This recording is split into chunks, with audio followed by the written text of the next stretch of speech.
Here's a little bird's eye view from a recent boiler change out that I did just a couple weeks ago.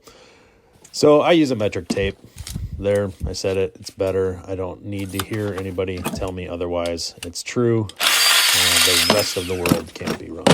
Either way, this hanger I'm building, very simple. It's a split ring with that rubber liner on it. I really like those. Those are made by Caddy or Aeroco. They're called Superfix 454. I get questions on those probably every time they pop up in a video or picture. Using that Pika, I like that. Just makes my job a little easier, that little pencil. If you don't have one, check one out. Actually, pretty useful. Now, those Aeroco 454, Superfix 454s, I like them because they're dual-sized, right? So that's an 1.25" CT or copper tube size. It'll also handle 1-inch iron pipe. Less hangers in my box, dual use. I like them. They're actually less money from my supplier than a standard split ring. In a second here, I'm going to cut that 1.25" copper with a bandsaw. Now, some people are going to cringe when they see that, but the thing is I'm going to use a power tool over a manual cutter, probably 9 times out of 10.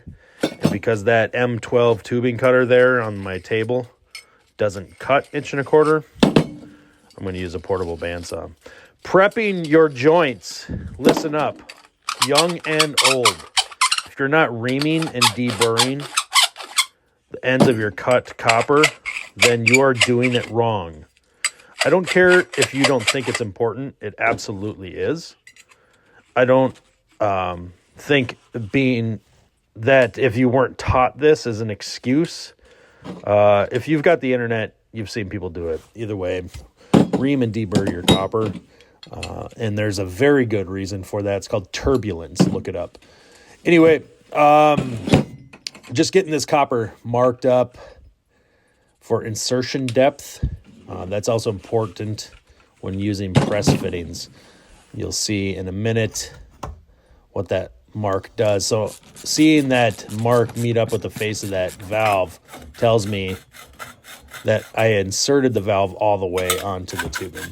And then I'm going to use that mark as a reference when I press the pipe to make sure that the fitting and tubing are put together all the way and that they didn't move in the process of assembling other parts of the system. So there you go. Pretty basic stuff here. That is new copper, but you can see it's quite oxidized. I cleaned it up when I was done, but it doesn't look awesome. Right here, I'm hooking up to the existing part of the system, those two top 1.25" lines. A lot of people ask me what I like best for press tools, and I'll tell you what, the common tools in our marketplace in North America here for many, many years have been Ridgid and Milwaukee. And I'll be honest with you, you can't go wrong with either one of them. I like this 241 machine. I have the M12. They're both 12-volt tools. They're compact. They'll press up to 1.25" copper, and they'll do a whole bunch of sizes of PEX. They'll even do iron pipe up to 1 inch. But you know why I like that Ridgid tool, to be honest with you?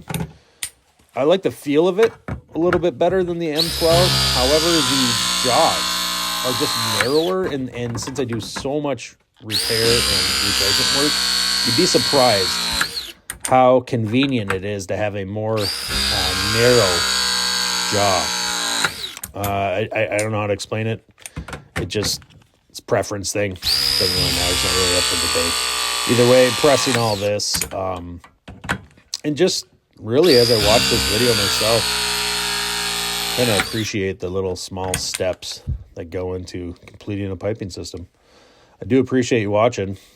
Everybody, I hope you're having an awesome week. I hope you have learned something new today or plan to tomorrow. Have a good one.